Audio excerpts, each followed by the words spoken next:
Good morning, everybody, and welcome to the spring convocation. We're going to get started just a few minutes early. So thank you for your efficiency, and thank you for joining us here today.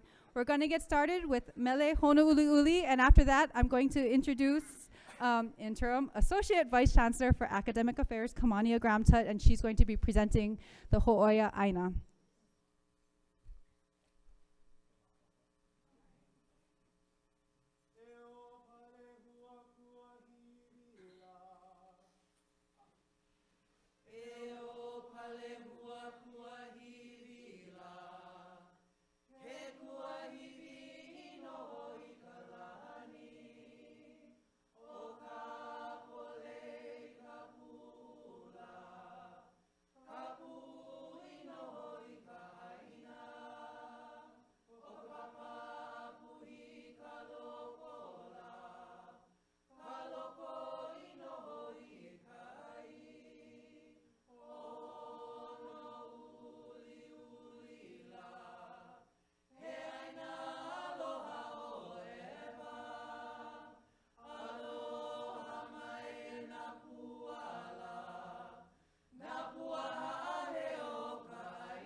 Aloha. Can you hear me? No? Yes? Yes? Can hear me? Okay, wonderful. On behalf of the University of Hawaii, West Oahu, it is with profound reflection that we offer up this Ho'oia Aina, this land acknowledgement, acknowledging Hawaii as an indigenous space whose original people are today identified as Native Hawaiians.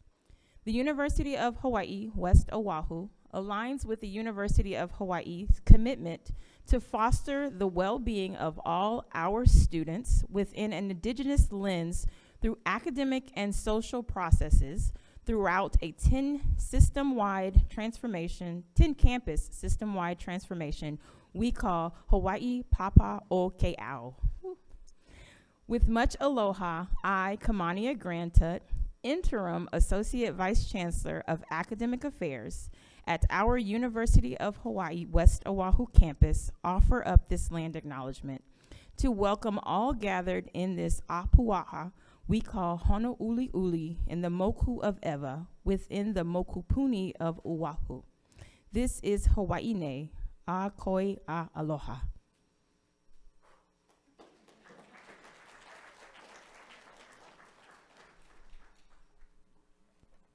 Hi, everybody. I'm Leila Shimokawa. I'm the Director of Communications here at UH West Oahu, and I'm serving as your MC, and I would like to introduce our Chancellor, Mainette Bedham.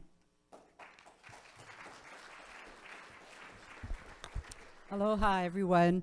I would like to first of all start off by not only greeting everybody, but also thanking everyone who has helped to make this such a very special day. This January 4th, 2024.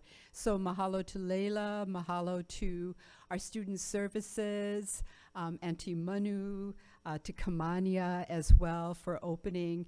I'd also like to take an opportunity to mahalo each and every one of our table participants.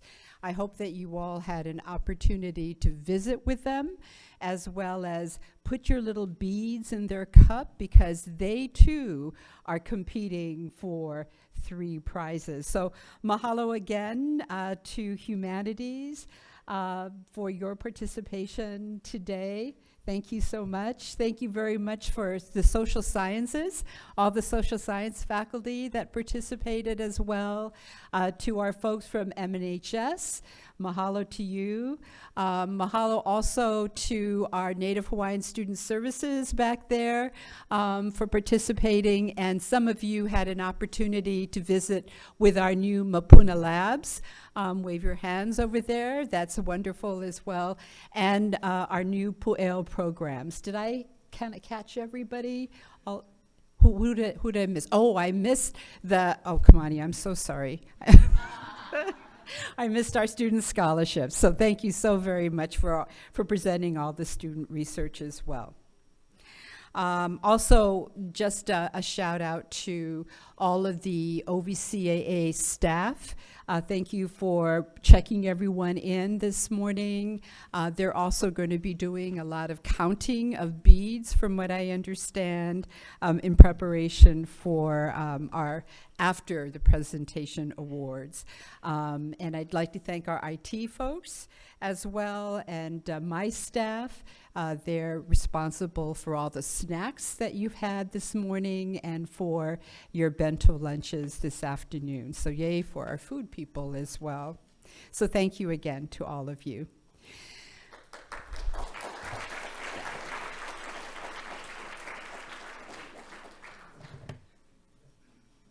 So I would like to, first of all, begin by introducing a very short video for all of you, for all of your viewing, sort of a historical perspective on the University of Hawaii West Oahu. Actually, the College of West Oahu. I would like to thank Koa from Ulu'ulu, who happened to be digitizing this and then sent it over to Brian, who then introduced it to me. And I thought, what a great way to bring everyone, together and give you sort of the history of the origins of West Oahu College. Now, you will notice that they have lovely elevator music, great forward-looking digital graphics, and great 1980s fashions. So, do you want to do this, or do you want me to do this?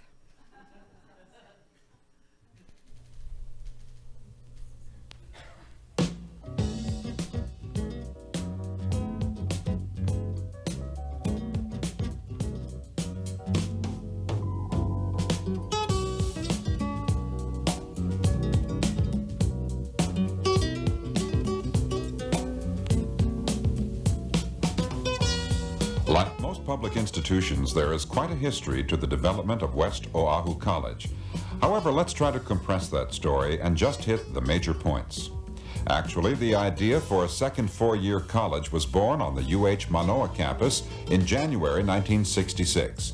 The faculty first stated such a need in the supplement to the Academic Development Plan. Then in March 1969, UH Manoa's ADP-2 reaffirmed the need for the second campus and recommended it be located on Oahu and become operational by 1975. On December 16, 1971, the Board of Regents recommended that 1. The campus be designated as West Oahu College, and 2. That it concentrate on baccalaureate degree education. Moreover, it fixed the enrollment capacity at 7,500 students. 1 year later, the state legislature in 1972 reaffirmed its commitment to the development of a baccalaureate degree granting college in West Oahu and requested that the University of Hawaii expedite its planning process. Finally, in February 1975, the Board of Regents, after reassessing the need for the institution, issued a statement reaffirming its support for the college and concluded that there is a need for an undergraduate college to provide additional educational opportunity. The location for that college should be in West Oahu, an area of greatest population growth and most lacking in post-secondary education facilities. The college should commence operations no later than January 1976 with an initial enrollment of approximately 200 upper division students, and the college should operate in temporary quarters until arrangements for a permanent site could be completed. After several months of intensive planning, West Oahu College opened its doors in January 1976 to some 75 juniors. Classes were held at Campbell, Mililani, and Pearl City high schools. By the summer of the same year, the college moved to temporary quarters at the Newtown Square office building in Aiea. The Board of Regents formally approved the Educational Development Plan and the proposal for a Bachelor of Arts degree program on April 14, 1977.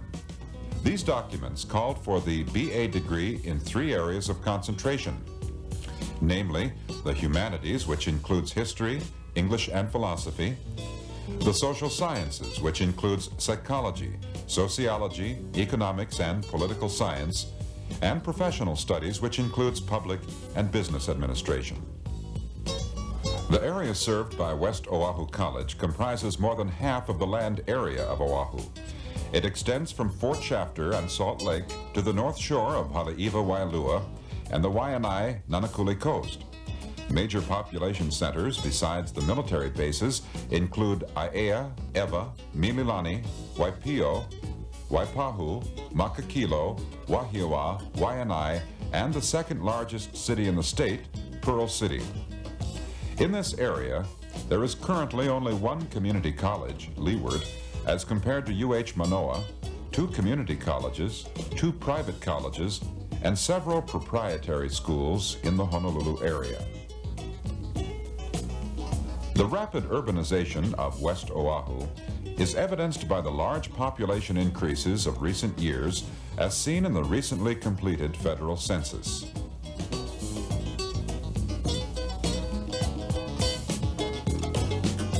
Between 1970 and 1980, the population of West Oahu increased by about 35% as compared to a 12.4% increase in Honolulu proper.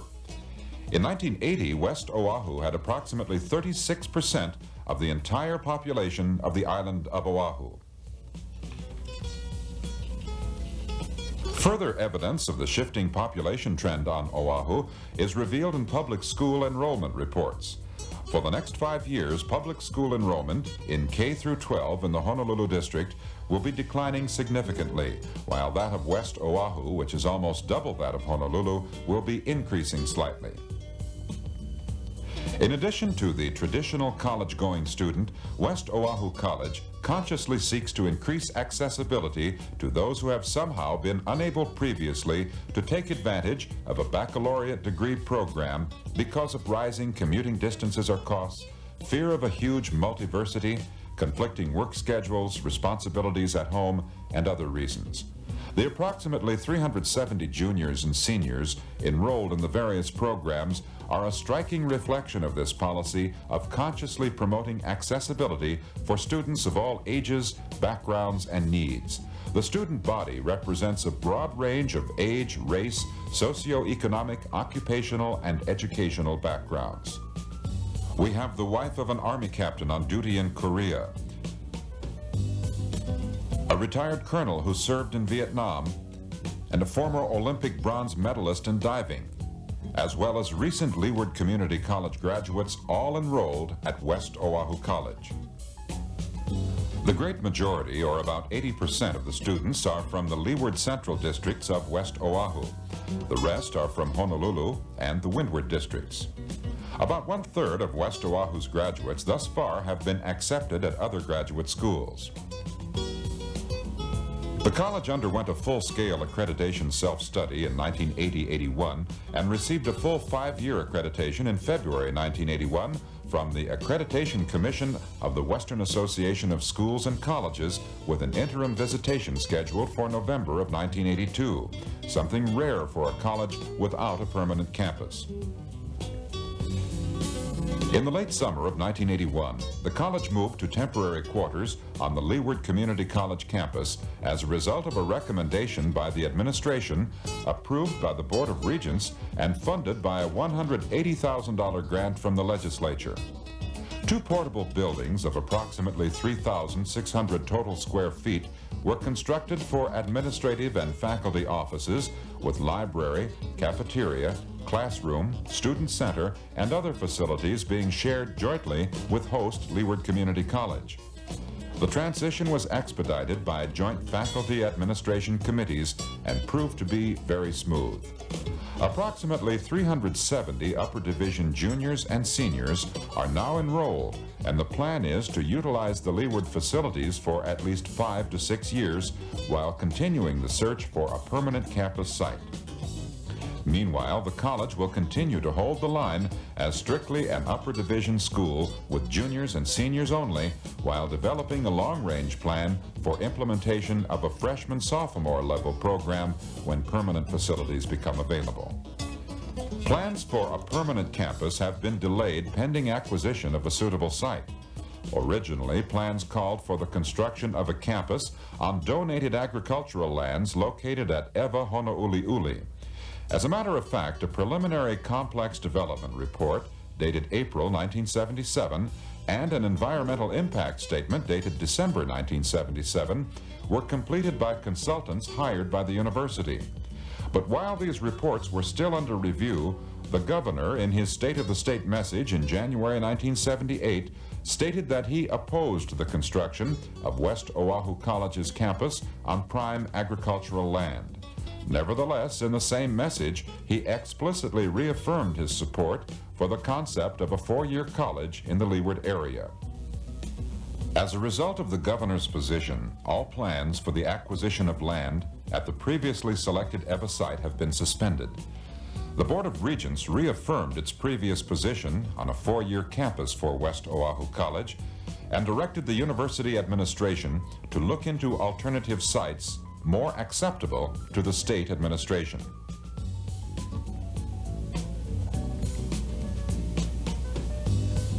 Meanwhile, the students go to classes, classes are being taught, and West Oahu College hopes for the day when a permanent home can be found somewhere, someplace, sometime in the vast central Leeward Plains.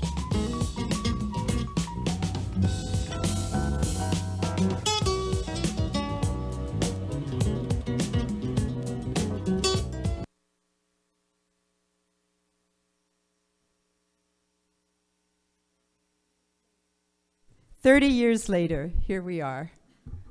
We will be celebrating our 50 years in 2026. And we would have been here on this campus since 2012. So we've come a long way, baby, as they used to say in that commercial. So from the idea of West Oahu College and its very humble beginnings in several high schools, to Newtown Plaza, to LCC, our kuleana has been to serve Oahu's west and central regions, our community college partners on Oahu and across Hawaii, and to provide access to everyone, a diverse community of learners who desire a higher education degree. So let's take a moment here to recommit to our vision, to our mission, and to our value proposition. UH West Oahu prepares 21st century leaders, career creators, through integrated transdisciplinary programs where learners discover, innovate, and engage diverse communities to create a vibrant and just world. Today, you will have an opportunity to hear your vice chancellors and the executive director for strategic directions, assessment, and accreditation provide you with their perspective, because you all know last year they were all new, and so they have observations, they have lessons learned, they've initiated some activities, and they have a vision forward. So today you get to hear from all of them. But prior to that, we do have some of our regular spring information that we will be providing as well.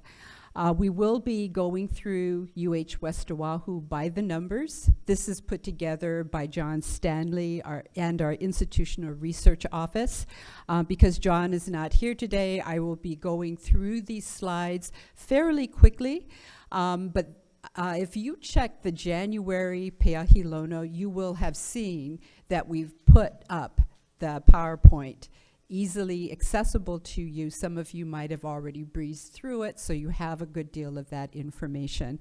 And John would like to let everyone know that if you want more information, you want him to come talk to your unit, your division, he is available to you beginning next week to talk with you about the numbers that we're presenting today.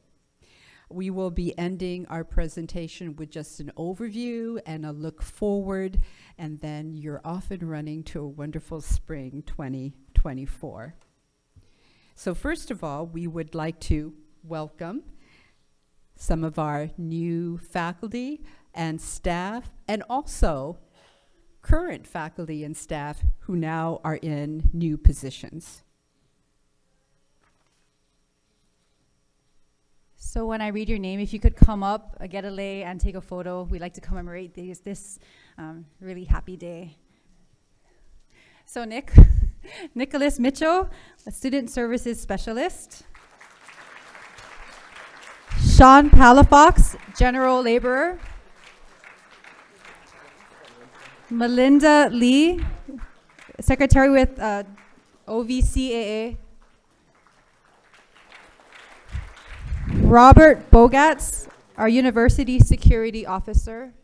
Not sure. Kate Marcy, Educational Specialist with Ulu Ulu.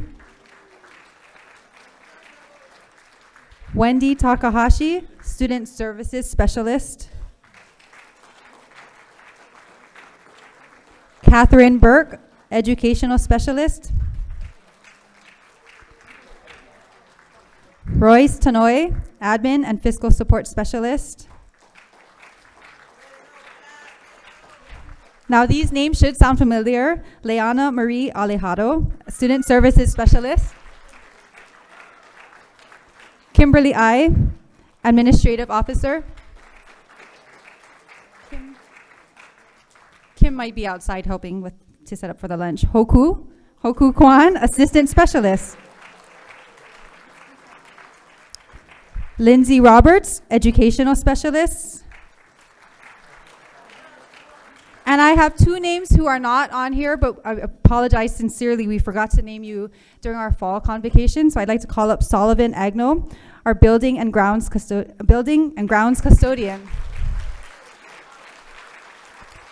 And Ray Cortez, a General Laborer. So both of them started in the summer of 2023. But we unfortunately missed their names, so.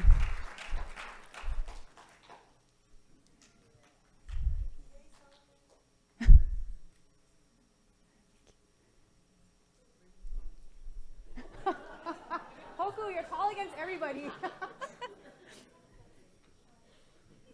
And if we can gather you all for a photo.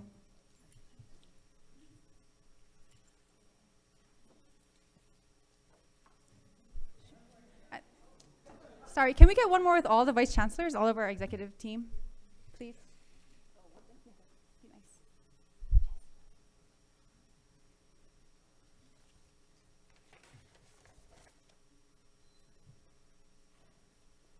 I love all that red up there. You guys look good.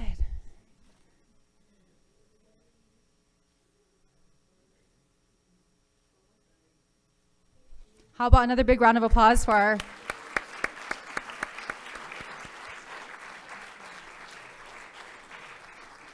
Thank you so much.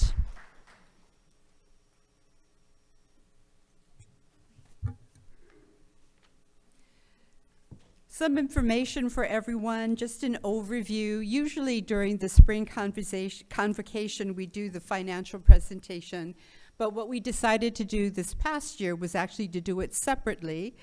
Kyle and I presented the financial presentation for this fiscal year in November.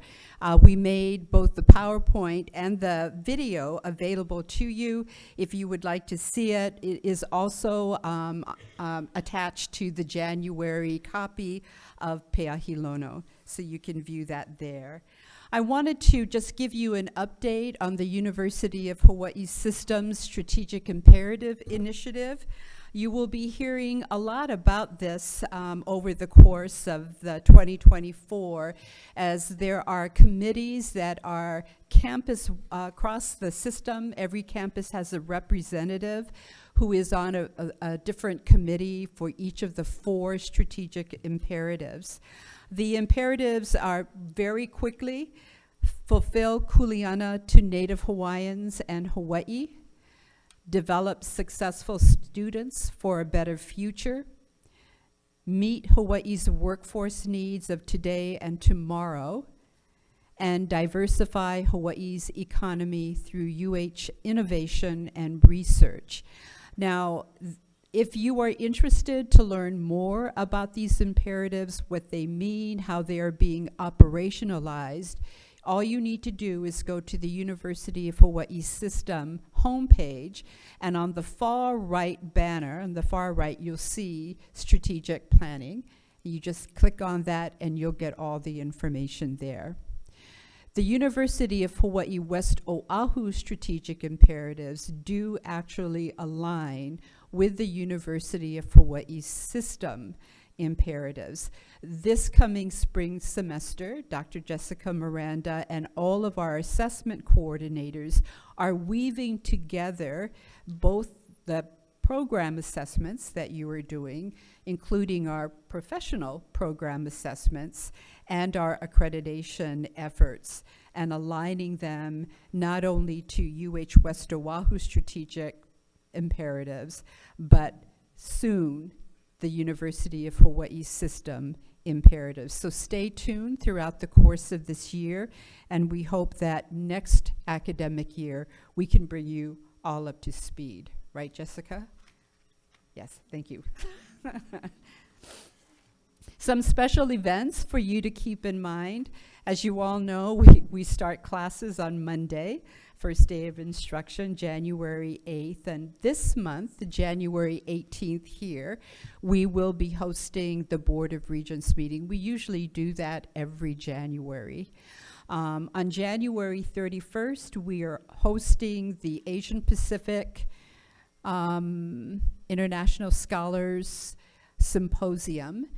It is a group of university campuses, some here in Hawaii and in California, that are coming here to work with our faculty and staff and other faculty and staff from other campuses focused on initiatives for Asian American Pacific Islanders. We have the installation of our circle sculpture that's going to be happening in March. We are looking at spring break, with a blessing and an opening on March the 25th. So you might want to mentally put that into your calendar. This year we will be hosting again on Saturday, April 6th, the Onizuka Day of Excellence. Some of you participated in that last year. We had over 4,000 people come, young people, parents, community members, come and participate in this wonderful community event. On April 9th, as you know, we have a lease with AES Hawaii, who has put in all of the photovoltaic panels up on our Mauka lands. On April the 9th, they're going to have an opening, a ribbon cutting, and a blessing of all of those panels, and you will see a number of people on our campus that day. The last day of instruction, April 26th, and May 4th is our commencement, and we are planning again to have commencement at Stan Sheriff on the campus of the University of Hawaii, Manoa, so we can all be on the Jumbotron again. I would like, especially for those people who are new, there are a number of ways that you can stay updated. We have our weekly Makahaiva'a bulletin. We also have online Kapuna o Kaloi, which is our online campus news site. We do put out a quarterly impact report. If you're interested in seeing that, we have it electronically on our website, but we also send that out to a number of our community partners, our elected officials, as well as many of our large funders. And it usually focuses on a particular theme. For example, the theme this year is on, this quarter is on basic needs. And in that quarterly report, we are also asking for donations and philanthropic giving to help support our basic needs efforts here on this campus. If you have any special events that you would like the entire campus to participate, to know about, as something special has happened for one of your students or for one of your colleagues, online, if you go to communications, you can find their communications request form, or you can just contact Layla, and we'll make sure that everyone gets your messaging. We do have a page for current students, and we do have a page for faculty and staff. So there are many ways that you can keep updated. I was asked to provide you some information today about Aptas. Aptas, as you all know, is your professional development faculty and staff outlet, and they are here to provide as many professional development opportunities that you can manage in one academic year. This year, Aptas and Odell, which is the Office for Distance Education and Learning, are actually putting their resources together in order to host a series of online assessment workshops. So please check out the Aptas. You have a weekly, what's that? A bi-weekly newsletter that goes out to everyone. If you would please check that so that you can participate in many of their assessment workshops, this online learning workshop as well, and also the Aptas Institutional Week, where you actually do all develop for one whole week, right? So there you go. So, okay. Finally, let's get to by the numbers. I think this is really exciting. Oops. Okay. So the next two slides will provide you with an overview of some of the highlights that IRO wants you to know about, because it's just absolutely fabulous. I would want to point out, first of all, our enrollment numbers. Our enrollment numbers are going up. We have recovered quite nicely. We are getting closer to where we were 3 years ago. So mahalo to our enrollment management team, to Dee and your entire team with Martin at the helm. Mahalo to all of you. Mahalo to all of our div chairs who have gotten together and with Harold and with Kamania to make sure that everyone is helping and participating in getting out the word about the wonderful programs that we offer here. So we do have a council on campus. It's called the Strategic Enrollment Council, and you'll be hearing more from them over the course of this semester. So all great numbers. I did want to, on the very bottom, you see the rankings. There is a ranking here that is not on this slide. Last year, UH West Oahu was ranked #1 in the nation for the most diverse faculty. It's quite an honor. I forget where I was doing some work, and I had a couple friends begin to text me who were at this national conference in Washington, D.C., and they said, "Do you know that your university was just announced by the second place, which was CSU Los Angeles, by the second place chancellor from CSU Los Angeles, that they had been beat out by UH West Oahu." That's pretty good. So from the most diverse student body, we have the most diverse faculty as well. On this slide of highlights, I wanted to just highlight the access that we are providing to so many different students, just like the reason why West Oahu College was birthed was to provide access to many students who did not have access to post-secondary education. I want to mahalo our early college people, Kamania, Gary Roy, Nicole Kurashige, for the work that they have done over the last year to really get our early college numbers back up again. So thank you to them for that early college effort that you put in. And mahalo to Native Hawaiian Student Services and He Pai Pai Aloha, who are doing a lot of work in the high schools to get our students back into early college classes. Yes, thank you. Now this is a really nice slide I like to show. If you want a copy of it, just go to the slide deck and download it. This shows our 7 academic divisions, our 9 majors, our 46 concentrations, and our 15 certificates. This is a legacy of your former Vice Chancellor for Academic Affairs, Jeff Moniz, who is now a part of the faculty, and it was so nice to see him after his 1 semester sabbatical. So mahalo, Jeff, to you and to Alan and to the div chairs and faculty for really building our academic programs here at UH West Oahu over the last 7 years. You've just done a really marvelous job.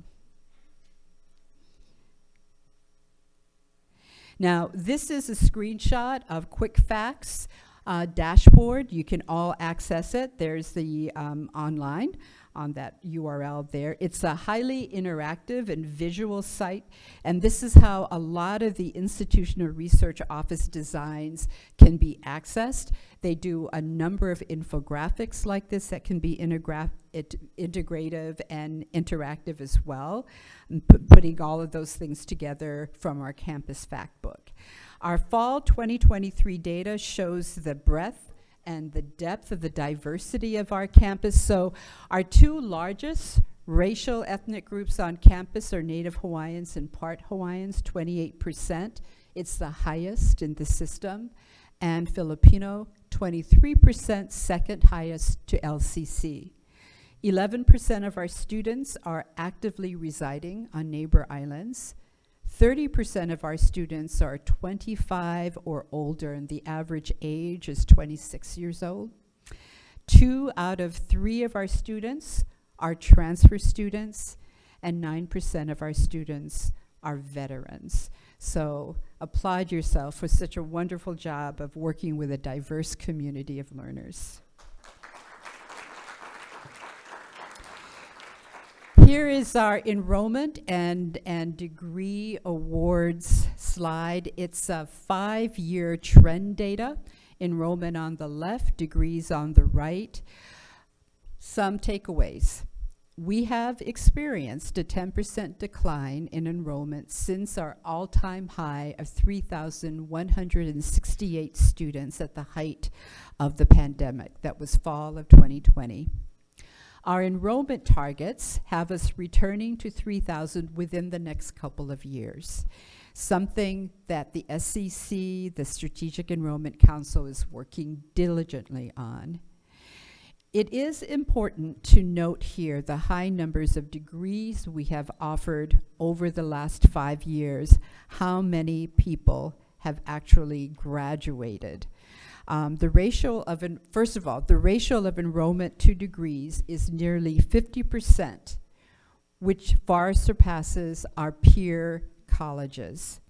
We do have a strong transfer articulation, which allows us to matriculate many of our transfer students very efficiently. Perhaps what we're the most proud of is the equity in outcomes that you can see on this slide. For example, if you take a look at the percentage of Native Hawaiian students, their input side coming into the university and their output side doesn't go down, but it stays the same. So when they come in, they actually graduate and go out. And this is the same for Filipinos, females, neighbor island students, and veterans. So the persistence level, you keeping them here and helping them to graduate so that they can go out and do great stuff, is absolutely fabulous. Here's our new student enrollment. This is something that that the legislatures always ask me about. How are we doing in terms of recruiting new students to our campuses? In the fall of 2023, we enrolled 238 first-time students out of high school. This is the highest number in 5 years, and we're growing. We also experienced a bounce back in transfer students in the fall of 2023. And we have some, if not the highest percentage of new students who are Native and part Hawaiian and Filipino in the system. It's important to acknowledge that the recruitment environment, and I said this at the last board meeting where we were reporting on just this, but it's important to acknowledge that the recruitment environment for our first-time students has been hyper competitive over the last 5 years. There are a number of R1 institutions, and our sister flagship Manoa is one of them, who are using very sophisticated customer relation management systems to attract our high school students in our region from Leeward area to other campuses on Oahu as well as on the continent. And as you know, our community college enrollment has also been waning for several years, which affects our transfer, which has been our bread and butter for so many years. So these two elements are arguably our two biggest challenges to our Strategic Enrollment Council's efforts. On the first one, new students, if you had a chance to come to the corner here and talk to the Pu'eo scholars, they were set up last academic year. And the 3 people who were Pu'eo scholars really focused on studying the incoming first-time freshmen, did a great deal of collection of data, presented the data, provided a number of different opportunities and strategies for us to implement. And as you can see, last fall was a result of all of that work that they did. So we will continue to collect data, we will continue to implement data-driven activities in order to increase that number. This year, our 3 Pu'eo fellows are working on transfer, and they too are doing quite a bit of research, collecting data, and will be proposing a variety of activities and strategies to increase our number of transfers from our community colleges. Finally, this is our class and program modalities slide. This is new to our presentation. This is something that the Board of Regents have been asking of all the chancellors so that they can better understand the modalities in which we serve our community. What I am really happy to hear is that now when President Lasner talks about our campus, he doesn't talk about it being empty, because nobody is on campus, but he focuses on the strength of our distance learning and the hybridity of our programs to serve the broad community of students that we need to serve. However, being on campus is also very important.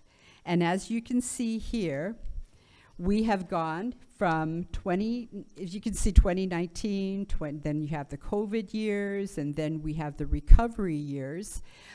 Since 2020, we've gone from 4% in person due to COVID restrictions to 26% in person this past fall. I think that's That's a great leap, and thank you to everybody for all the work that you're doing. And I do want to thank Harold and all the div chairs for their continued work to increase the number of new students and returning students to our campus in on-campus classes as well as in hybrid classes.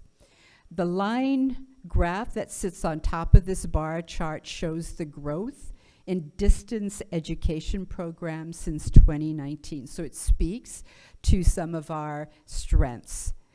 We have added 20 new programs online, and they're doing a really great job of attracting students to online programs.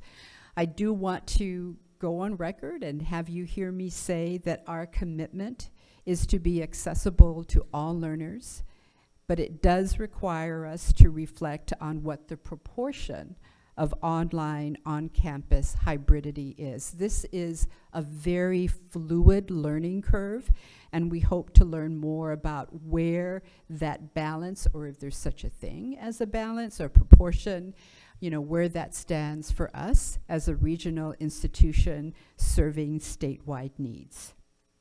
So that's the spring by the numbers UH West Oahu, and I'm going to now turn it over to your Vice Chancellor for Academic Affairs, Harold Barkoff.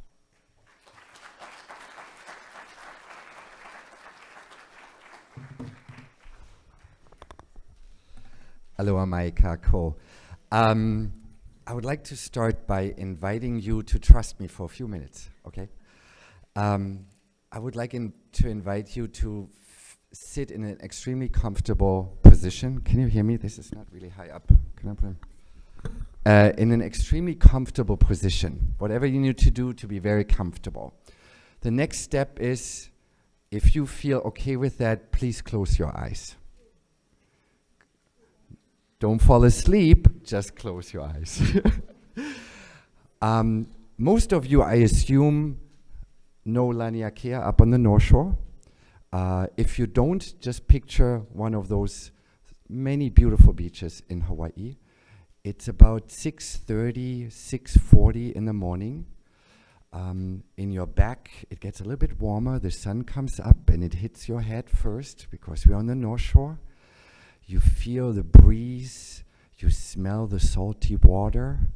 You open your eyes a little bit and you see a wave coming in. You decide, if you do surf, you grab your board, you go to the water, you jump on your board and you paddle out. If you go for a swim, you just jump in. If you just get your feet wet, you do that and you feel the salty water. You breathe in and you breathe out. I invite you to open your eyes again. This happened yesterday for me. It was very early and I was standing there and quite frankly, starting a new job. I haven't been out there much. And it was a little bit big, and I'm not that brave. So I looked for all these excuses not to go. I was like, you know what, I also really don't have the right board. You know what I mean? You start blaming the surfboard. I need a better one, you know, to be really, and then it was like, and it's really cold, you know. As a German guy, give me a break. But so I made the decision, you know what, just paddle out. You know, you're here now, just do it. And I only had time for 2 waves because I had an 8 a.m. meeting here on campus.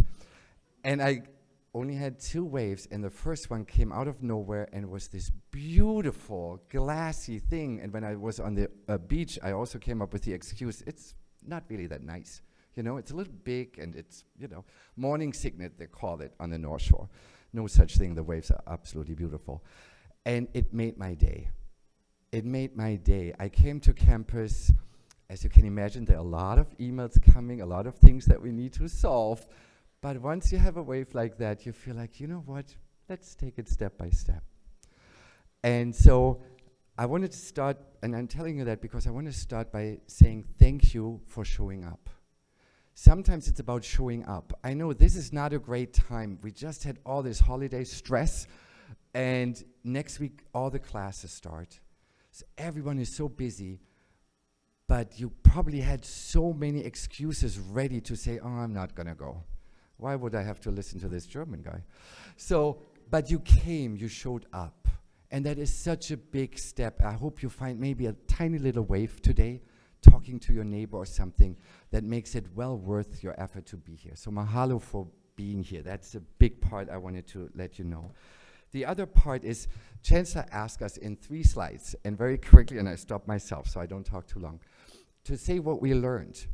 And I start with things that I really experienced and try to address a little bit in an email to all of you or in academic affairs.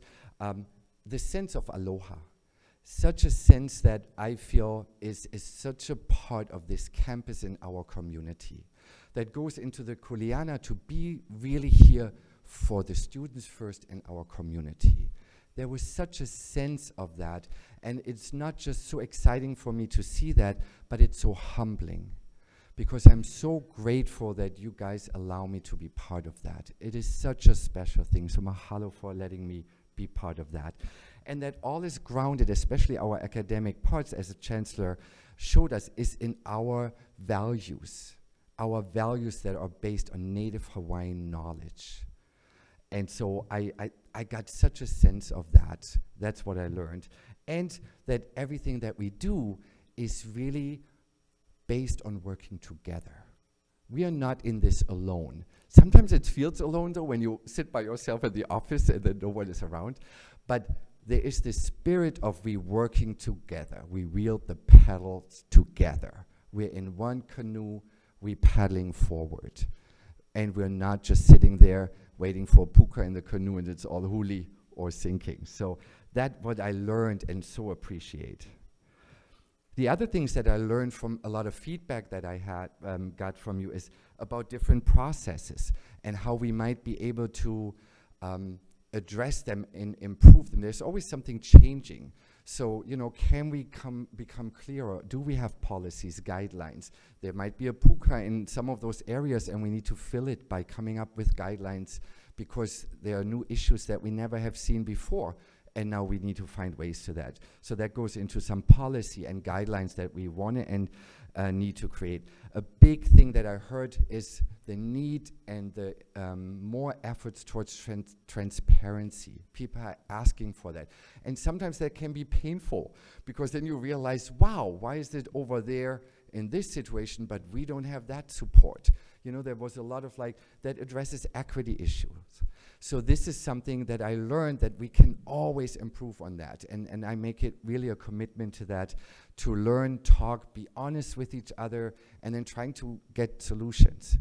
And so many, in particular, of course, the people that I have been working with more closely, especially the DCs, I'm so grateful for their guidance and their patience with me and their openness to change already certain things. You know, I know change can be, you know, a little bit scary sometimes, but so I really appreciate that. And the last thing I want to do is looking into what could be next, short-term and long-term. So one of the things is that when you, in a position like this, there are so many people that I really get to know and need to get to know closer than I do right now. But you start with trying to survive day-to-day operations. And certain things you can also not rush. You're not coming in and saying, I know better. That's absolutely inappropriate and very, you know, my people kind of thing. So I want to make sure that I'm not going to do that. But at the same time, you want to make sure that we say, like, you know what? I want to be also helpful. I want to move forward. I want to address issues that are coming up. So a big part was for me to the people that I work with, to spend time there, to get to know certain operations, and we, again, great support with that. The next part that we're going to start now in spring is talk story sessions, where, and that's going to take a long time, but I want to talk to the people like one-on-one, you know, like if it's a coffee, if it's, we're going to start scheduling it, so if you get from Melinda an email, there's no trouble there. We just want to start talk story. I'm interested in what people do, where they want to go, what is the history, so that I can learn better and can better help to address things. But I need to know about that. And it will focus first on on people very randomly, but that I have not been really much, like exposed to, and then we probably go by different areas, and so we're setting up a plan, so when you get an email, please be knowing this is just me getting to know you. So that's a real important part. The other one is we want to start continuing streamlining processes. A big thank you, and of course Camonia, Terry, and Summer, who did such an amazing job just with the Kuali for the low enrolled classes. There are so many things that we have been trying to see how can we do it a little bit faster, a little bit more efficient, and I thank the team for stepping up, especially certain positions that people left. There were so many people just stepping up, showing up and stepping up. So mahalo. We're going to continue looking into how we can streamline that people, that there was some concern about HR, like certain contracts, and a lot was my fault. I'm sometimes not so fast with learning, and everyone was patient, so mahalo, mahalo, mahalo. Long term, what we're going to do is a big part of the communication. Camonia and I talk about, I don't want to create more than what we already have, newsletter, etc. But we need to really also acknowledge the great things that people do. So we in my former institution, I started a little bit with like kudos email. Sometimes it's just for people knowing this is your latest publication here. I have interest in that. Can we talk story and then do more? So I want to see what kind of mechanisms we find for our communication. And a big part is to celebrate our accomplishments. And that is particularly focused on student success. And that also includes this acknowledgement and this celebration for our hardworking staff. That's so important. They're such a backbone of our institution, and so I so appreciate that, and I want to also celebrate that. And staff always told me, yeah, but I don't have a publication or a big new grant or something. So we can find ways to really acknowledge all your accomplishments. So we're going to do some of that. And the biggest part and the long term that Chancellor talked about, and the big mahalo to Jeff, is really we have to have a clear, and it's already in place, but now knowing and updating an academic master plan. Where do we go? What kind of programs? And that is based on the needs of our students and our community. And sometimes a little bit politics, we know that too. But, and because of funding. So those are things that I want to do. And a big part is really saying mahalo to all of you for the patience, for the grace that you have shown. I'm so grateful to be part of that. I know there will be rough things. I already know some people are sometimes not happy with certain decisions. I always feel we can disagree, but I always feel we're always going to be professional and kind to each other. And I have experienced that, and thank you so much for that. And I give it very quickly to our Vice Chancellor for Student Affairs, Dee.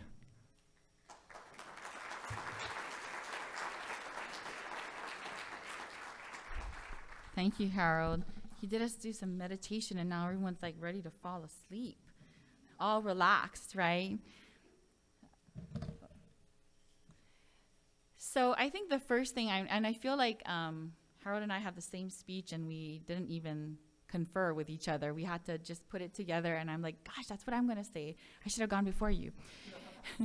But I want to send a big mahalo to each and every one of you. I think there's so many people I've talked to today that really helped me to transition into this position. So mahalo to all of you. So patient. You folks are so patient, answered all of my questions. I had so many questions. And every time I had a question, if you didn't know the answer, it was like, why don't you go talk to so-and-so? Why don't you go talk to so-and-so? And that led me all over campus to meet so many really awesome people, all of you who make our work so easy. And for the students. And that's another thing that one of the first things that I've learned coming here is that we speak the same language, and not every campus has that. So when Harold is talking about, student success, not everyone will talk about student success or talk about students or go back to our values and our mission. So it makes my job so easy because we all speak the same language, and we all are here for the students and for them to matriculate through our enrollment pipeline. So I keep on talking about the enrollment pipeline. So that leads to relationships are super important. And again, it takes a village. It takes all of you to really get our students right into campus and to graduate, like what Maynette was talking about in our metrics and stuff. And it's not because it's a checklist, and that's the other thing that's unique about West Oahu, is we give individualized attention to all of these students, which we should applaud ourselves for, because that's what they need, right? So we will graduate students, quality students, that a lot of the businesses that I'm hearing as I'm talking to people, they want to hire our students, right? Versus the other school in town, right? So we won't mention names though. So again, right, but it's the relationships that we build both internally and externally to get our students to that goal, right? The other thing is, of course, recruitment was one of the first things. You gotta work on recruitment. And what I've learned is that recruitment is part of our enrollment pipeline, but us in Student Affairs cannot do this alone. So the other thing is I wanna thank not only my Student Affairs team for doing such an awesome job. We had to front load it this year because our applications, I don't know if most of you know, but at the last minute, the system decided that we're gonna have free applications, which is good for our students, right? They don't have to pay, our residents don't have to pay for to fill out an application anymore. But it also meant that it was super competitive. So our recruitment team, we're all out in the schools, and that's probably why if you were looking for some of them throughout the semester, they were in neighboring schools, they were outer islands, they were in schools every single week, just to touch some of our high school students to get them to apply, because now you can. Just apply, everyone apply, right? But we gotta let them know that. And so recruitment was really big, we front-loaded it, and we're still in the process. And so again, I've talked to so many of you, not only within Student Affairs, but how can we help? And I love that. I love that, you know, the campus is willing to help even with our recruitment events, because we need you folks. We need you folks to talk about how wonderful our campus is. The other thing, of course, is I learned so much about grants in such a short period of time. And when I applied for this job, I did my due diligence, right? And I looked at our org chart at the UH system, Office of Human Resources, is where everyone's org chart is. And I kept on seeing this box called Student Equity that was empty. And I was like, why is this box empty? So is it aspirational? Is it like we're going to fill? Like, why? It seemed like an empty box. And then the minute I stepped on campus, I've learned that we cannot include our temporary positions, grant-funded positions, in our organizational chart. So although it looks empty, it's actually vibrant, full of people. That corner right there display, they're all of our grant-driven people, right? So important to our operation. But again, it's on grants, right? So that's when I'm like on panic mode now. I'm like, oh my gosh, what are we gonna do? Because 2 of our grants are gonna run out this year. And those are the people who have been servicing our students for many, many years, right? So it's, again, trying to figure out for next semester, what are we gonna do? Because we do need them, right? We need them and we need our students. Our student employees actually work hard if you see them too.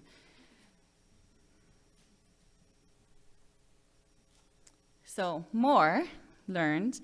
Again, increasing and targeting student success efforts. I always talk about the pipeline starts early now, and we're also, if some of you have seen 8th graders on our campus, they're starting recruitment early. They're starting recruitment at the intermediate level. In fact, we had just gotten a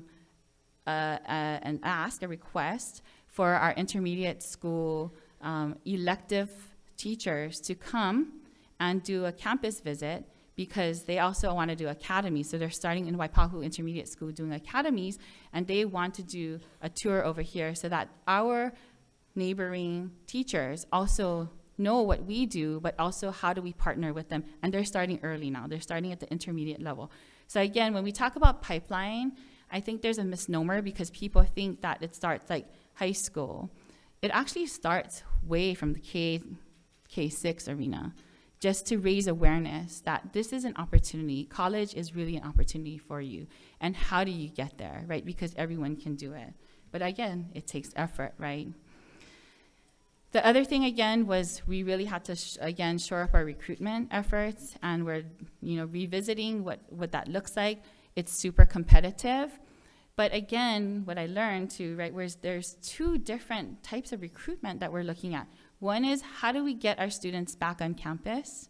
Because that's the needs, right? Our neighboring students, Nanakuli, Waianae, Pro City, Campbell, Kapolei, they want to be on our campus, especially freshmen. But we do have our transfer and our DE students too. And how do we recruit them? It's almost like two different campuses, right? And so we kind of talked about that too. With the amount of resources we have, I think we do such an awesome job, right?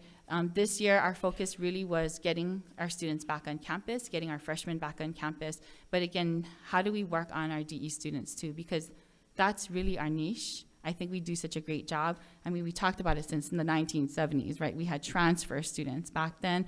And I think that we should applaud that. But we do have like sort of two different types of populations that we need to outreach to. And again, it takes a village. It takes all of you. So again, thank you so much for all of your help. Again, anytime I had a question, I can pick up the phone, make calls, they introducing me to everybody. You know, really thank you. Thank you for helping us, our students, and everyone else, because it does take a village, right? And it takes all of you, the UH West Oahu community, to help build Kaia'ulu, our community. So launching forward, what are we looking for? What are we looking at? Financial aid, if some of you don't know, our financial aid office has been going through some very rough transitions with our federal office. They have been working really hard and diligently to get the money out. So we are promising you that our students will get money. I know that people were kind of on the edge. I was too, like, when is this gonna happen? It's happening, so thank you, financial aid folks. Without the money, a lot of our students cannot come, but we will have some workshops and stuff that will be included in our admitted reception events. And that's another thing that we're gonna try to do more of, because what I've learned is that we don't have all that money for marketing. I went to a college fair, and my gosh, the amount that some of these people spend on marketing is crazy, right? But what we have is our campus, and that's what I said. I think for us, the best marketing tool is really to bring them to our campus is beautiful. And the people are so awesome. And so we're gonna try to get more of our high school students on our campus, and our admitted receptions here on campus. So I see a lot of you here where we're gonna be tapping into you folks too to come to our admitted receptions so you can talk to our students as well. One of the other big thing is workforce development, and I know we've been hearing about it here and there, but we just need to do a better job at what and how are we gonna do that, right? And how are we, again, intermediate schools are starting right now, right? And how do we transition them into the workforce? And we've been talking about that to many people, so now we have to just put it into action. And of course, continuing to build partnerships, both internally and externally. There's a lot of folks that, you know, we can still partner with. And now we are getting more and more requests to build partnerships. And so sometimes I'm like, wow, this is a little overwhelming, but it's good. It's good that they want to partner with us. And so we're gonna continue that momentum. So with that being said, I'm gonna introduce you to Vice Chancellor for Administration, Dave McDonald.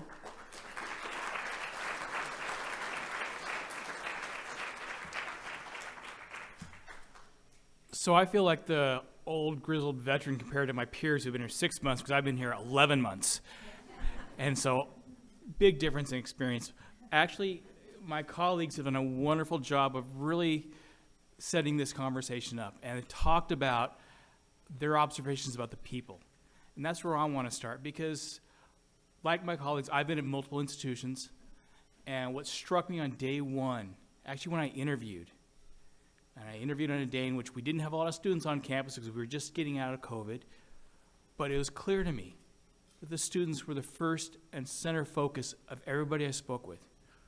From our security officers, to our custodians, to the faculty, to the student affairs staff, there was no question. Every time I had a conversation, students always came up, and always came up early, and always came up as a core of who that group was talking about. Now, one of the things I've always known, but until I got into this role, didn't appreciate it as deeply, is how much behind the scenes the work of the administration staff really is.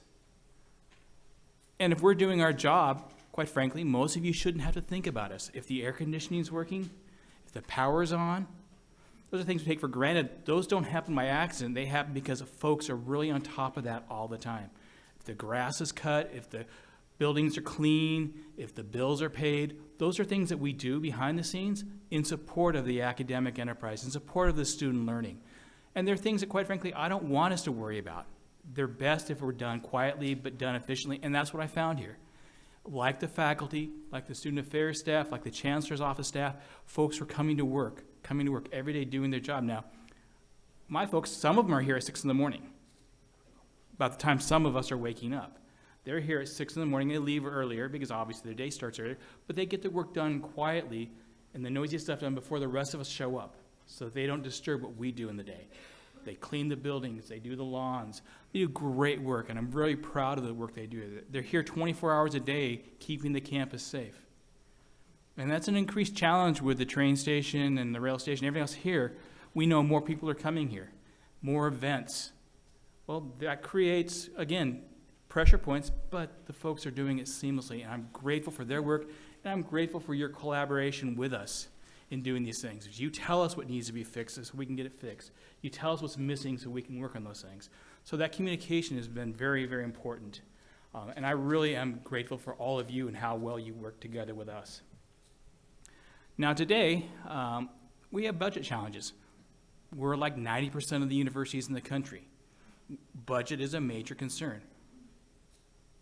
It was a concern before the fires in Maui. It's going to be a concern for us going forward because the state is going to have to focus more of its attention on recovery and rebuilding of a critical part of our state.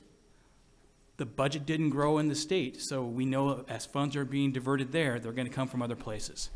And our challenge is going to be how do we operate within that increased competition for dollars with the knowledge that dollars are going to be harder to get.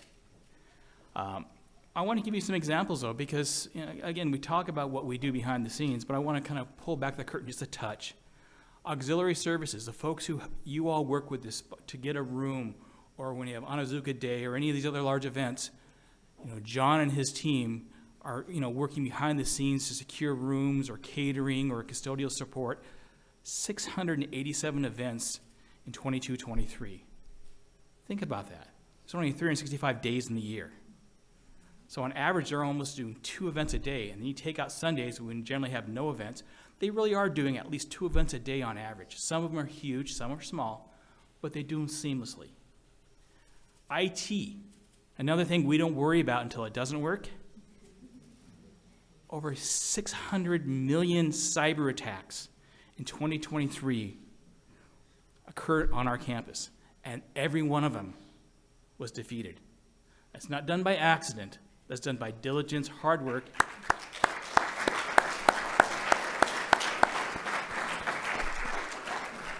And the thing that scares me the most about that number is if I were to give you this number next year, it'd probably over $1 billion. That number continues to grow. Not only does it grow numerically, it grows in sophistication. And so they do great work, and I ask all of you to continue to work with us as we give you updates on how to be cyber safe. Please take those seriously.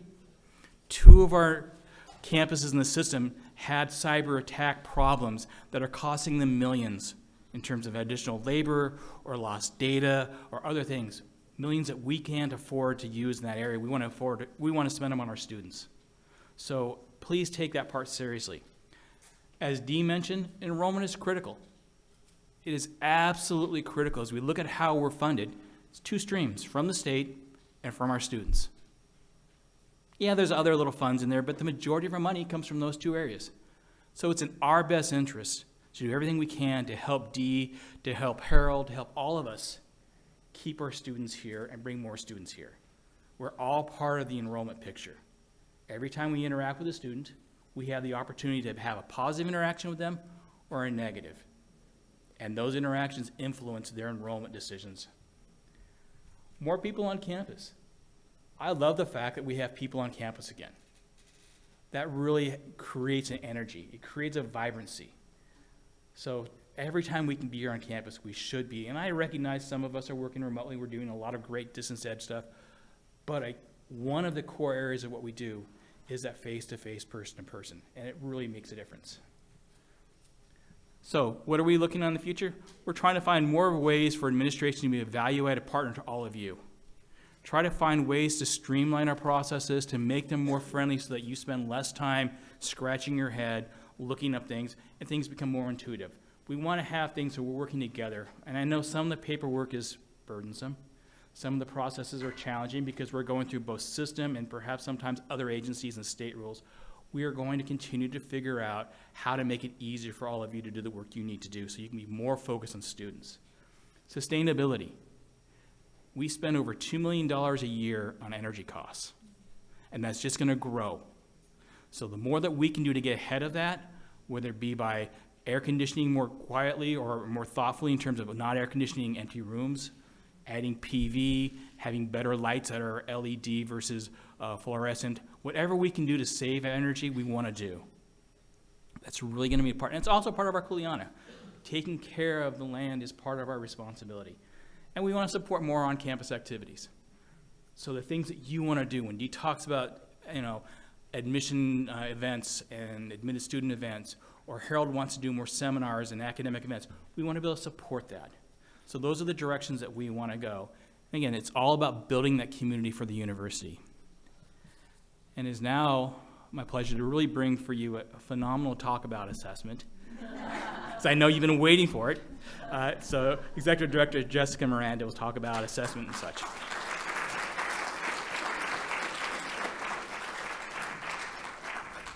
Aloha. Yes, I'm sure everyone just can't wait to hear about assessment. But there are many, many awesome things that we are working on. So chiming in with what my colleagues have been sharing, I actually am most senior of the new people. I've been here almost 12 months. So January 20th will be a year. But I too have found that the faculty and staff, and students, everyone here, the knowledge and the commitment to what you're doing is beautiful. And in addition, just how special this place is, the place in the community. I was at Manoa for 11 years, plus more than that as a student. And I love Manoa, but I love here more.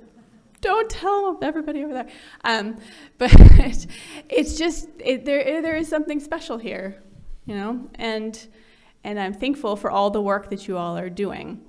And so two of the areas that I've seen that we're really working to enhance at West Oahu is our enrollment management, and several of us have already spoken about that we really are looking at how can we enhance enrollment. And when we're talking about enrollment, it's not just getting them in the door, but supporting our students and getting them through to the finish line of graduation and potentially to being more student as a grad student. Who knows? Whatever we can do to support our students. And we're also working to enhance our assessment structures and processes. And so with that, we've accomplished a lot this year that I've been here. What I've seen is, across campus, there really is a commitment to looking at how are we knowing that what we're doing is really working well, whether that's in assessment in our academic programs, so working with the students, and how do we know they're actually learning what we're hoping for them to learn, and then also in all of our other units, how do we know that what we're doing is really maximizing the potential of what we could be getting to? So we have accomplished really starting an assessment reporting process across campus, which already was in place, but now we're working at how can we have the development of really set assessment plans across campus in all of our units. So I'm working with leads and all of the units in there coming up with these assessment plans, which will lead into assessment reporting that we're going to be doing on a cyclical basis. So we really have evidence internally of this is how we know that what we're doing is really getting us to where we want to go, and externally. So we have many different audiences of who we need to show that what we're doing is working well, whether that's our accrediting bodies, which could be our national accrediting body, WASC, or our programs that have programmatic accreditation. How do they show the evidence that they need? The Board of Regents, and many other stakeholders that, and actually, I don't want to use the word stakeholders. Recently, someone told me it's not good to use the term stakeholders. So our community members. And so we are creating this process where we're going to be able to share evidence with everyone. So the Chancellor mentioned Weave. So Weave is a software system that we have purchased the use of Weave. So it's going to allow us to have our assessment reporting, our accreditation reporting, and also strategic planning all within this one system.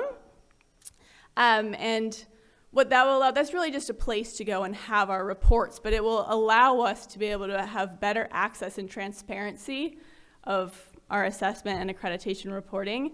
Another thing that we've accomplished, so we had a table over here, our Pueo scholars, and this year we're in cohort 2, and our cohort 2, we actually, John Stanley and I and some others also helped in putting together a grant that we were able to actually secure, a grant in collaboration with APAI Scholars and UCLA, where we now are part of a bigger national data voyage program. So we're working on how can we improve our data processes, how can our scholars engage in this action research project, and in addition, we're learning with other campuses, American Samoa, Guam, other UH campuses, as well as UCLA, and we're going to be doing a lot of work there, and I'm really excited about that.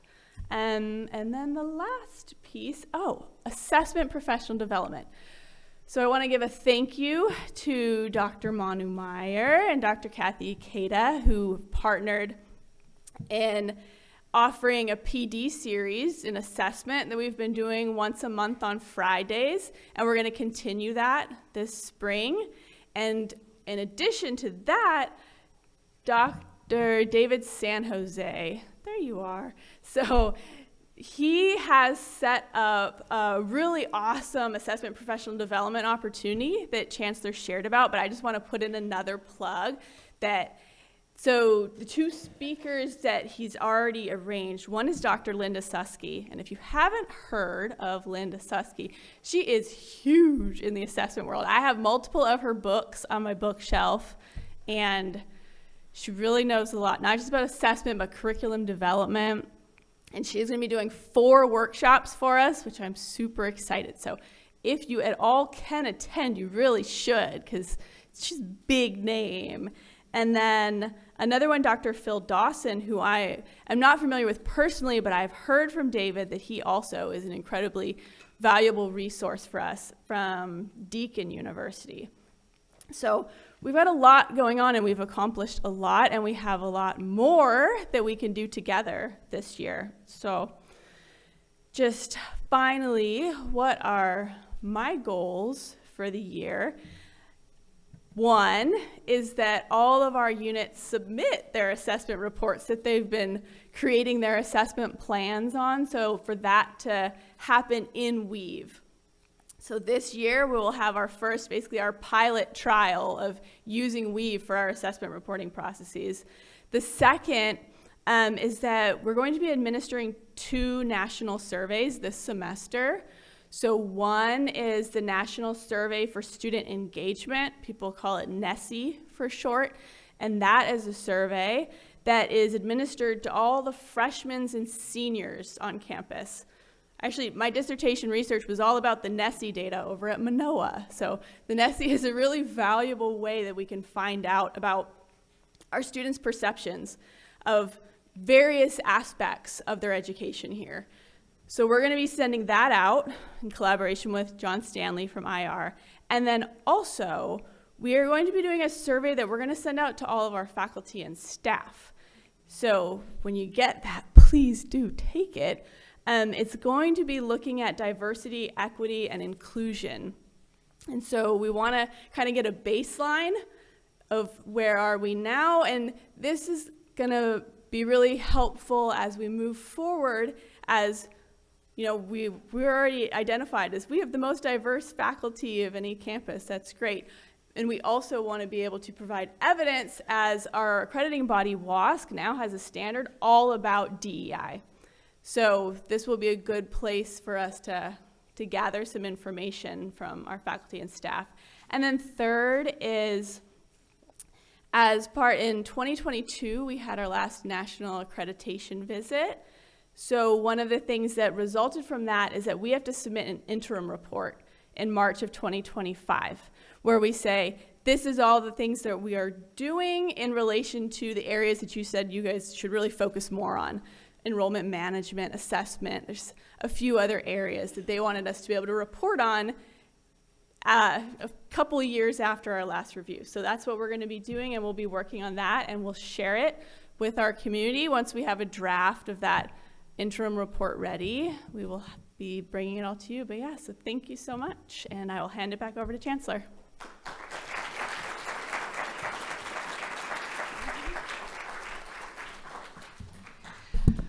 Ooh, as you can see, your new leadership here at UH West Oahu has been very busy over the last year, and I'm looking at all of them in the front row here. I want to thank each of you for really leaning in and stepping up and being a part of this community. You've offered us a great deal of opportunities, a great deal of creativity and innovation and commitment. So on behalf of myself and all of your colleagues here, faculty, staff, and students, mahalo to each and every one of you for everything that you do. Let's give them a hand. Thank you.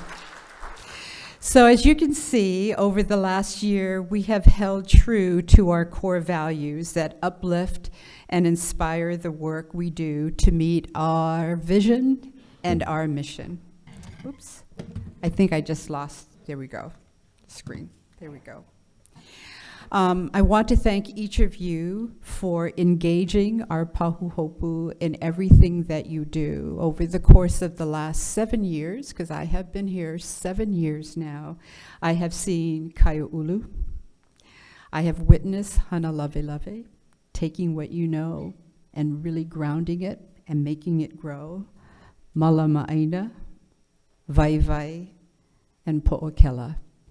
So mahalo again to each of you for everything that you've done to sustain and to live into our core values. This coming year, I am going to be looking to supporting these core values of post-secondary education. Shared equity leadership, which is a term that the American Council for Education has coined. And it is our commitment to, in every way possible, eliminate systemic racism while promoting high-quality institutional policies and equity practices. In the Pe'ahilono, I have actually taken each one of these core values and talked to them. So if you get a chance, I would encourage you to go and open that up and take a look at my thoughts around each one.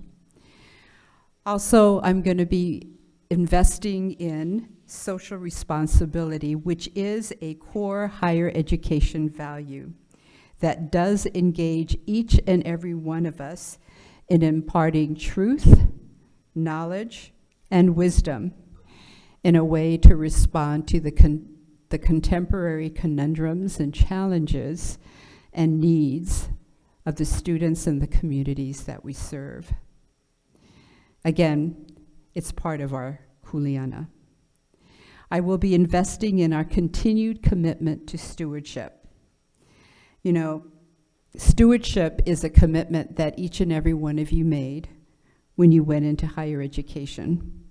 Whether you're out there in our parking lot, in our yard, in our classroom, in securing the safety of our students and our faculty, staff, and visitors, your commitment to stewardship is extremely important to the learning and teaching endeavor that we do here on this campus.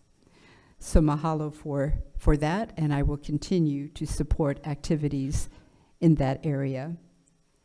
Everything that we do that makes us distinct leads to po'okela, to our excellence. You know, this past semester, we had a chance of meeting and touring every high school, every principal of 3 of the regions that we serve: Waianae, Nanakuli, Campbell, Kapolei, and Pearl City, Waipahu. Every single principal and every single vice principal. They all came to this campus, they all toured, and I want to thank all the faculty, staff, and students who were here to welcome them, and many of them had never been to this campus before. In both of those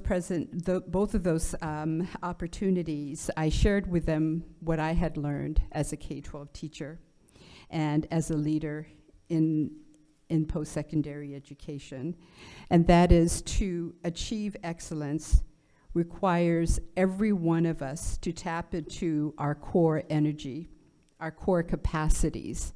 And when we tap into that, we trigger in us the ability to achieve, to be high performers. And I have seen that over and time again for many of you, and I have seen the work that you do in the excellence of our students. I was reminded that there are people who want to participate in our graduations. There are people who want to come to our scholarship luncheons because they want to hear the speeches that our students give. Our students are remarkable because our students always remind us, as one of our graduation speakers reminded us all of, is what our why is, why we do what we do. So, po'okela, excellence. So, mahalo to all of you, pupuka'i holomua, let's keep moving forward. And now for the awards and lunch.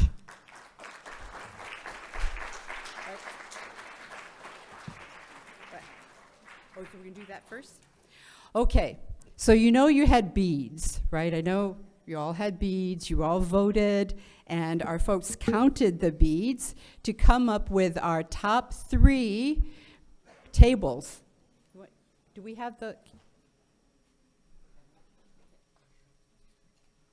All right, so I'm gonna start with number 3. With 349 beads, our Hawaii Humanities Film Cultural Practitioners. You will be getting $100. Where are you, Masahide? You will be getting, okay, it says pu'eo dollars, but these are like real, this is not like Monopoly money. But you will be working with Kim I so that she can give you $100 so you can add to your work that you're doing to collect oral stories. Yeah. What? Oh, you're gonna take all 3 of them? You want all 3 of them together? Gabi. Wait, we'll get everybody up here and we'll take a picture of everyone. All of our bead winners. Okay, number 2. With 432 beads, our Pu'eo scholars. Who wants to come up and get your 150 Pu'eo dollars? Come on, Nicholas. You'll get to see who your Pu'eo scholars are because they'll all have to come up here.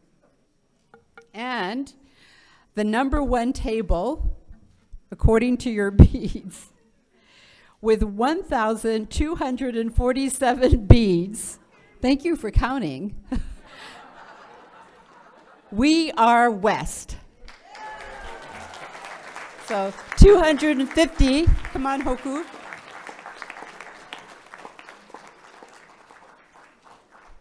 Come on up, and we're going to take a picture of this, and then we're going to start pulling from your bingo thing.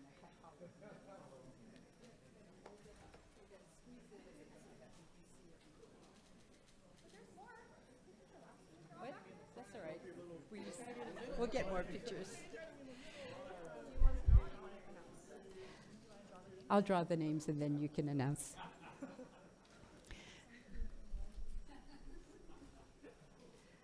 So do you like this tabling thing? We have different themes. You get a chance to see things, learn things. All right.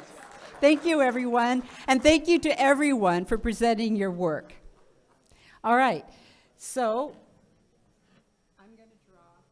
We have two more. You can ask Hoku. Yes. Still 5 total. This is like cards. Yeah. So do you want to? So we have 5 total prizes we're going to be giving out, 3 on behalf of Chancellor and 2 on behalf of Hoku and her student affairs team back there, which I think they're gathering. So I think we'll do one of Chancellor's first, just because we're ready. And Connie Kaoli'i. Where is she? From student affairs, is Connie here? Oh, come on up, Connie. Congratulations.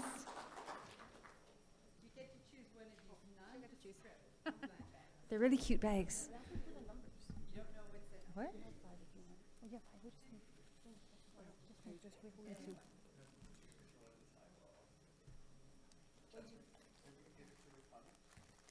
want to do all together? Oh wait, this is a different one. This is different. I understand. So 2 from this and then 3 additional. Well, there's a lot of prizes. Yeah. Whatever they want. Okay. Okay. So you want? Let's do these. Yeah. Okay. And the second prize goes to Adrian Lee. Come on up, Adrian.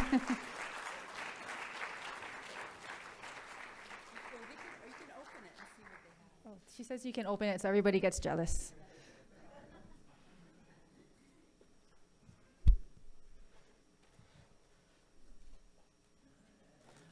Ooh. Oh, I think I can see a gift card there too. And a gift, oh, Smart Pop. Gift card. And each bag also has.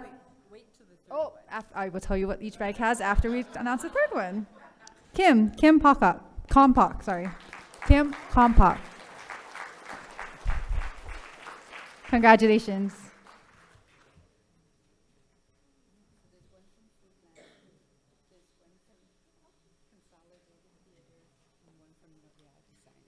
Okay, so each bag also had a $50 gift card. One was from Foodland, one was from Noyao Design, and one was from Consolidated Theater. So congratulations.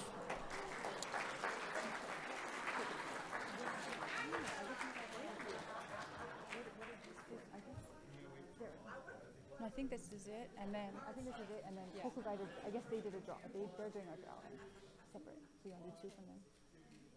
So we have two more with the. No, that's it. I think it's this one, right? It's just this, Hoku? Okay, so. Okay, tote bags with shampoo, conditioner, and soap. Oh, limited edition. So 2, I think 2 from this. Okay, so one, Michael Petcher. Sorry, Michael.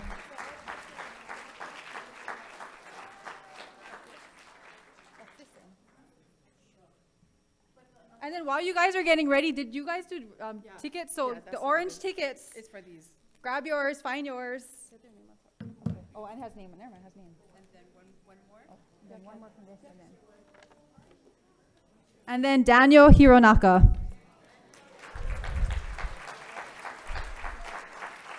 So that's it for the 2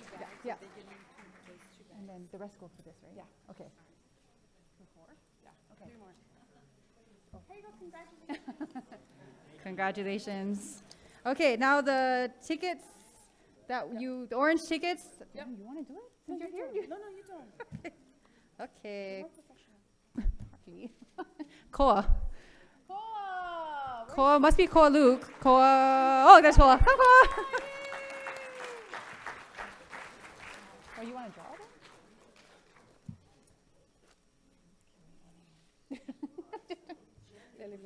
Oh, Lele Mia. Happy New Year. Where is Lele Mia? Oh, there he comes up.